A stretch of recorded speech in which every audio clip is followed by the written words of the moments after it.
जय टेकरी सरकार। Hello dear student, आप सभी का स्वागत है हमारे प्यारे से चैनल चैंपियन एकेडमी मैथ्स में। डियर स्टूडेंट, आज की वीडियो में हम पढ़ेंगे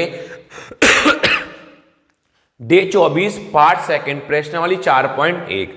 अगर आप सभी ने मेरी वीडियो डे 1 से लेके डे 23 तक मेरी वीडियो को नहीं देखा है तो मैं आप सभी को डिस्क्रिप्शन में प्लेलिस्ट की लिंक दे दूंगा। अगर आप प्लेलिस्ट की लिंक पर क्लिक करते हो, वहां से मेरी वीडियो डे 1 से लेके डे 23 तक सिंपल मेरी वीडियो पर आएंगी, वहां से मेरी वीडियो कंटिन्यू आप देख सकते हो। अगर आप चैनल पर फर्स्ट टाइम आए हो तो प्लीज अपने चैनल को लाइक करना, शेयर करना, सब्सक्राइब करना। आज का टॉपिक करते हैं अपन स्टार्ट। देखिए क्या बोला क्वेश्चन में आपसे, निम्न स्थितियों को द्विघात समीकरणों के रूप में निरूपित कीजिए। डियर स्टूडेंट, जो द्विघात लिखा है ना, ये द्विघात गलत है, पर टाइपिंग करते हैं वहां द्विघात सही होता है, पर जब विंडो पीसी में डाल देते हैं द्विघात चेंज हो जाता है। ये द्विघात है, कौन सा वाला है, ये वाला द्विघात तो सही लिखा था, ये अपने पास कौन है, घात, वहां भी द्विघात होगा ऐसे, ठीक है। तो टाइप करते हैं वो सही होता है, पर विंडो में द्विघात उल्टा हो जाता है। ये भी सही है, पर बुक के हिसाब से द्विघात ए वाला है, इसलिए द्विघात ए वाला सही कहलाएगा। तो अपन को निम्न स्थितियों को द्विघात समीकरणों के रूप में निरूपित करना है। स्थिति प्रश्न दे रखी है, इसको द्विघात समीकरणों के रूप में अपन को निरूपित करना है। तो द्विघात समीकरण रूप में निरूपित करते हैं, उसका सूत्र होता है ax की घात 2 प्लस bx प्लस c बराबर क्या होता है, 0। इस रूप में आपको निरूपित करना है। इसका मतलब क्या होता है, ए बी सी, यहां कोई भी संख्या हो सकती है, मान चलो 3 आ जाए, 2 आ जाए, 5 आ जाए, कुछ भी आ जाए। अब बीच में प्लस भी आ सकता है, माइनस भी सकता है, बीच में प्लस भी आ सकता है, माइनस भी सकता है। इक्वल टू कौन आना होती है, जरूरी। अब एक्स स्क्वायर आना जरूरी होता है और एक्स आना जरूरी होता है, यानी आपको संख्या के रूप में इस प्रकार द्विघात समीकरण को इस रूप में आपको निरूपित करना है। तो प्रश्न पढ़ के अपन करते हैं द्विघात समीकरण रूप में निरूपित तो ये कैसे होगा। तो प्रश्न अपन पढ़ते हैं। सबसे पहले डियर स्टूडेंट क्या होता है, प्रश्न को आपको पढ़ना होता है, प्रश्न आपको x मानना होता है। सबसे पहले प्रश्न पढ़ना होता है, जो ज्ञात करना होता है वो हम x मानते हैं। जब भी भाषा वाले प्रश्न आते हैं तो हमें सबसे पहले x मानना होता है। तो x कैसे पहचानते हैं, जो लास्ट में ज्ञात करना होता है वहां से अपन x मानते हैं। तो लास्ट में आपसे क्या बोला है, हमें रेलगाड़ी की चाल ज्ञात करनी है। कौन ज्ञात करनी है, रेलगाड़ी की चाल ज्ञात करनी है। तो रेलगाड़ी की चाल को कौन मान लेंगे, यहां पर x मान लेंगे। लिखेंगे माना की कॉमा लगाया, रेल गाड़ी की चाल, रेलगाड़ी की चाल क्या मान लेंगे हम, x मान लेंगे। पर किलोमीटर पर आवर भी मानेंगे। क्यों मानेंगे, जो चाल है किस में चल रही है, किलोमीटर पर घंटे में चल रही है। km मतलब किलोमीटर, ऑब्लिक लगा इसका मतलब होता है प्रति, h मतलब होता है आवर यानी घंटे। तो x किलोमीटर प्रति घंटे, x किलोमीटर प्रति घंटे अपन ने माना। अब ध्यान से देखना अपन कैसे करेंगे। देखो अब प्रश्न आपसे क्या बोला, देखो एक रेलगाड़ी है, 480 किलोमीटर की दूरी है। एक रेलगाड़ी है, उसकी दूरी कितनी है, 480 किलोमीटर है। तो दूरी लिख लेंगे, दूरी कितनी है, 480 किलोमीटर। तो लिखा अपन ने कि चूंकि दूरी कितनी दिखाई दे रही है अपन को, 480 किलोमीटर। तो अपन दूरी कौन लिखा, 480 किलोमीटर। अब आपसे क्या बोला है, ध्यान से देखना आप, कि समान चाल से तय करती है। एक रेलगाड़ी है, 480 किलोमीटर की दूरी है, समान चाल से तय करती है। यदि इसकी चाल, अब क्या बोला है, यदि इसकी चाल 8 किलोमीटर प्रति घंटे कम होती तो वह उसी दूरी को तय करने में 3 घंटे अधिक लेती। ध्यान से देखो, एक रेलगाड़ी है, 480 किलोमीटर की दूरी समान चाल से तय करती है। यहां से बनेगी पहली अवस्था, यहां से बनेगी दूसरी अवस्था। जो चाल वो है वही चाल यहां है। यहां चाल अपन को नहीं पता कितने तय करती है, इसलिए चाल यहां मान लेंगे अपन, x मान लेंगे। अब दूसरी अवस्था में क्या होगा, इसकी चाल 8 किलोमीटर प्रति घंटे कम होती, तो जे भी चाल है, ए भी चाल है। फिर बोला उसी दूरी को, जो दूरी है तय करने में 3 घंटे अधिक लेती। कितने घंटे समय दे लेती, 3 घंटे समय अधिक लेती। तो अपन क्या करेंगे, यहां से यहां तक करेंगे पहली अवस्था और यहां से यहां तक कर लेंगे दूसरी अवस्था। फिर जो दूरी है वही दूरी तय करने में 3 घंटे अधिक समय लेती है।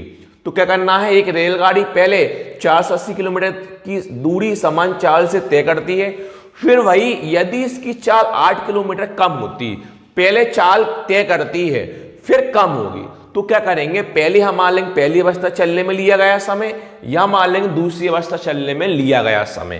तो लिखेंगे पहली अवस्था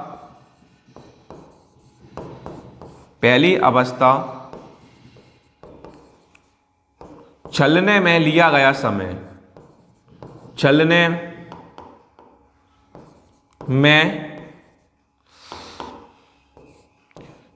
में लिया गया समय, पहली अवस्था में चलने में लिया गया समय और फिर पहले निकाल लेंगे, फिर दूसरी अवस्था में चलने में लिया गया समय, फिर दोनों कितना घंटा देखे, 3 घंटा देखे। तो देखो पहली अवस्था में चलने में लिया गया समय। अब आपको एक सूत्र याद होना चाहिए, वो सूत्र क्या होता है, समय बराबर दूरी बटे चाल। एक सूत्र याद होगा, समय बराबर दूरी बटे चाल।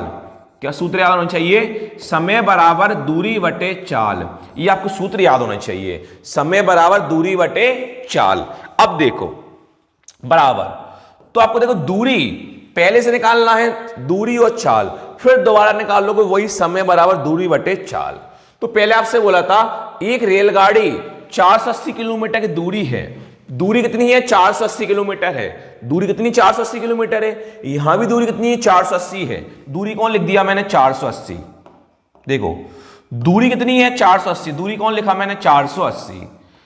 अब नीचे कौन है, चाल है, तो समान चाल से तय करती है, समान चाल मतलब बराबर वही चाल, तो अपन रेलगाड़ी की चाल कौन माना, एक्स माना, समान चाल से तय करती है, चाल अपन को नहीं पता इसलिए अपन रेलगाड़ी चाल क्या माना, एक्स माना था, तो चाल कौन आ जाएगी, एक्स आ जाएगी। पहले समय बराबर दूरी बटे चाल निकालना था, 480 किलोमीटर की दूरी है, चाल निकालना, चाल हमें नहीं पता, तो चाल हमें नहीं पता इसलिए रेलगाड़ी की चाल एक्स माना था, तो चाल कौन आ गई, एक्स आ गई। जे आ गई पहली अवस्था चलने में लिया गया समय। अब निकालो दूसरी अवस्था चलने में लिया गया समय। सेम इसी प्रकार दूसरी अवस्था, अब लिख लो, अब नहीं वो कर लो क्या, पुनः या इसी प्रकार दूसरी अवस्था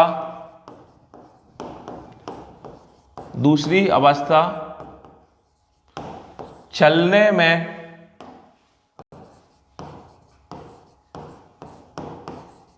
लिया गया समय,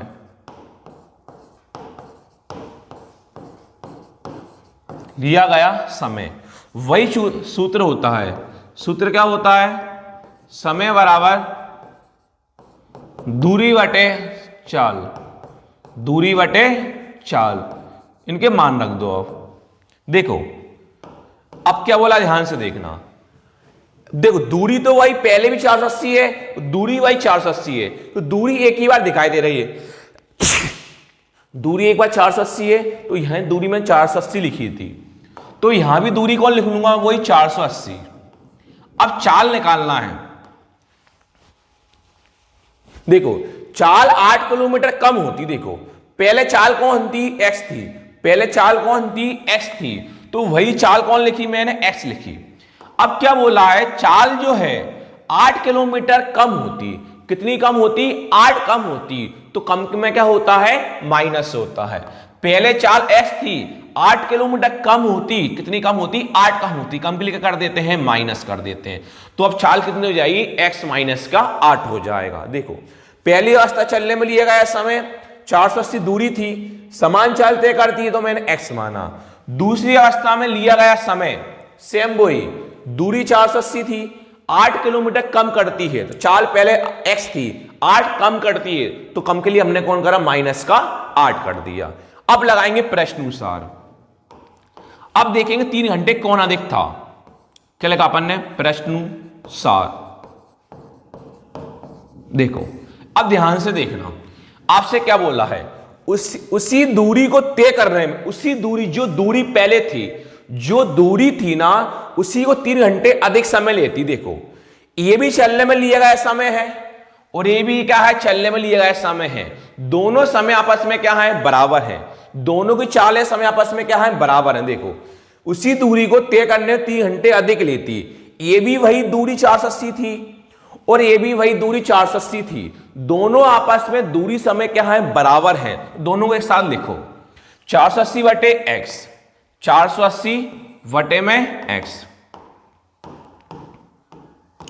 480 बटे में एक्स बराबर 480 एक्स माइनस 8। ये भी अपने पास समय दूरी है, ये भी समय दूरी है। दूरी आपस में बराबर है, क्यों है, ये भी 480 थी, ये भी 480 थी, ये भी चाल थी, ये भी चाल थी, दोनों आपस में बराबर हैं। पर आपसे क्या बोला था, उसी दूरी को तय करने में जो आपने दूरी निकाली शुरुआत में, उसी को 3 घंटे अधिक लेती है। दूरी हमें नहीं पता था, मतलब शुरुआत की दूरी हमने निकाली थी चाल, वो हमें नहीं पता, हमने एक्स माना था। जो शुरू में दूरी, उसी दूरी को तय करने में 3 घंटे अधिक समय लेती है। कितने घंटे समय अधिक लेती है, 3 घंटे। किससे, इस वाले से। अधिक मतलब क्या होता है, ज्यादा। अधिक मतलब क्या होता है, ज्यादा। जो दूरी है, इसी दूरी से कितने घंटे समय अधिक लेती है, 3 घंटे समय अधिक लेती है। कितने घंटे समय अधिक लेती है, 3 घंटे। तो कितना अधिक कर दिया मैंने, ये 3 घंटे कर दिया। आपको मान तो एक्स का ही निकालना है। अब देखो ध्यान से देखना थोड़ा सा, देखो 480 का अपने पास कौन है, 480। एक्स माइनस 8 का कौन है, एक्स माइनस का 8। अब जी आगे किसी का चिन्ह किसका मानते समझने के लिए, प्लस का मानते हैं। तो अब सभी को पता है प्लस वाला उस साइड कैसे पहुंच जाएगा, माइनस में। 480 बटे एक्स प्लस में उस साइड कैसे पहुंच जाएगा, माइनस में। अब देखो वो जो +3 का कौन लिख रहा है, +3 लिख रहा है। ये +3 का कौन लिख रहा है, +3 लिख रहा है। यहां पर आप आसानी से एलसीएम अपन कर सकते हैं। अब आपको पता होगा कि 3 तो लिखा है। अब देखो समझने की क्या कर रहा हूं, जो यहां लिख रहा है ना, वो एक बार पीछे लिख देता हूं। आपको 2-2 बार नहीं लिखना, क्योंकि मुझे आगे पीछे पूरा पेज पलटना पड़ेगा। इसलिए जो यहां लिखा है ना, सेम वो पीछे के पीछे में देख के लिख देता हूं। यहां कौन लिख रहा है, 3 बराबर 480 एक्स माइनस 8 माइनस 480 बटे में कौन है, एक्स। देखो जो यहां लिखा था वही मैंने देख के लिख दिया। अब आपको दिख रहा होगा, देखो दोनों में 480 480 कॉमन दिख रहा होगा, दिख रहा है। यहां भी 480 है और यहां भी 480 है, तो 480 480 का ले लेंगे कॉमन। 3 लिख ही रहा बराबर 480 का ले लेंगे अपन कॉमन। अब 480 का भाग इसमें भी देंगे और 480 का भाग अपन इसमें भी देंगे। अब देखो 480 के बाद 480 कितनी बार में आता है, एक बार में। क्योंकि 480 480 क्या हो गया, कट गया, कितना बचा, 1। नीचे कौन चल रहा है, एक्स माइनस का 8 माइनस का माइनस। अब 480 का भाग इसमें दोगे तो 480 के बाद 480 कितनी बार में आता है, एक बार में। क्योंकि 480 480 क्या हो गया, कट गया, कौन बचा, 1। नीचे कौन चल रहा है, एक्स। अब आगे देखो 3 बराबर 480 का 480। अब अपन आसानी से एलसीएम ले सकते हैं, यानी त्रिगुणा कर सकते हैं। जब बीच में प्लस या माइनस होता है ना, कितनी बार इंटू करते हैं, 3 बार। या प्लस हो या फिर माइनस हो, जब भी 3 बार इंटू होता है। अभी कौन है, माइनस है, कितनी इंटू कर देंगे, 3 बार। इंटू कैसे करते हैं, पहले करते हैं नीचे का नीचे इंटू करते हैं। क्या करते हैं, नीचे का नीचे इंटू करते हैं। तो x माइनस 8 का इंटू किस में करोगे, x में करोगे। देखो जो x माइनस 8 है ना, x माइनस 8 का इंटू किस में करोगे आप, x में करोगे। तो अब x में 8 का इंटू x में करते वही का वही लिख दिया मैंने, x माइनस 8 इंटू में x। अब करते हैं ऊपर का इंटू नीचे। 1 का इंटू किस में करते हैं, x में। 1 इंटू x क्या होता है, x माइनस का माइनस। अब x माइनस 8 का इंटू अपन 1 में करते हैं, तो x माइनस 8 का इंटू अपन 1 में करते हैं, वही का वही आएगा। x माइनस 8 का इंटू 1 में करते हैं, वही का वही आएगा। क्या आएगा, x माइनस का 8 आएगा। जब दो साथ में हो जाते हैं तो किस में लिखा जाता है, कोष्टक में लिखा जाता है। 3 बराबर 480 का 480। अब कोष्टक खोल दो इनका, x का x। अब माइनस प्लस क्या होता है, माइनस, x का x। अब माइनस माइनस क्या हो जाता है, प्लस, 8 का 8। नीचे x का इंटू x में भी होगा और x का इंटू माइनस 8 में भी होगा। तो x का इंटू पहले x में करते हैं, तो आपको पता होगा x इंटू x क्या होता है, x स्क्वायर होता है। x इंटू x क्या होता है, x स्क्वायर। अब x का इंटू माइनस 8 में करोगे तो माइनस प्लस क्या होता है, इंटू करने पर माइनस। x इंटू 8, तो x इंटू 8 क्या होता है, 8x होता है। क्लियर है यहां तक। अब देखो आगे प्लस एक्स से माइनस वाला एक्स क्या हो गया, कैंसिल, प्लस एक्स से माइनस एक्स वाला क्या हो गया, कैंसिल, कौन बचा, 3 बराबर 480 का 480। यहां क्वेश्चन बीच में क्या मानते हैं, इनटू, क्वेश्चन क्या मानते हैं, इनटू, ऊपर कौन चल रहा है 8, ऊपर कौन है 8 और नीचे कौन चल रहा है, देखो एक लाइन बड़ा, एक लाइन देखो ऐसे देखो, 3 का कौन है अपने पास, 3 है, 3 का कौन है, 3 है, 480 का 480, क्वेश्चन क्या मानते हैं, इनटू 8 का 8।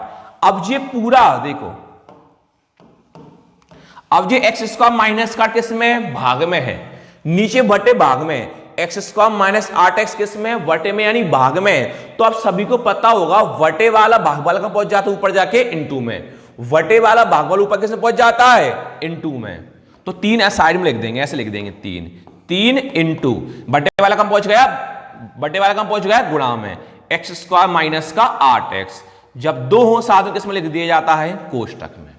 अब क्या करेंगे, 3 का इंटू एक्स स्क्वायर में करोगे और 3 का इंटू माइनस 8x में करोगे, तो यहां करवा देता हूं मैं, देखो 3 का इंटू एक्स स्क्वायर में करते हैं, 3 इंटू एक्स स्क्वायर कितना होता है, 3x स्क्वायर होता है, माइनस का माइनस, 3 का इंटू 8x में करोगे, 3 इंटू 8x कितना होता है, 24x होता है। अब कौन है बराबर, कौन है अपने पास, बराबर है।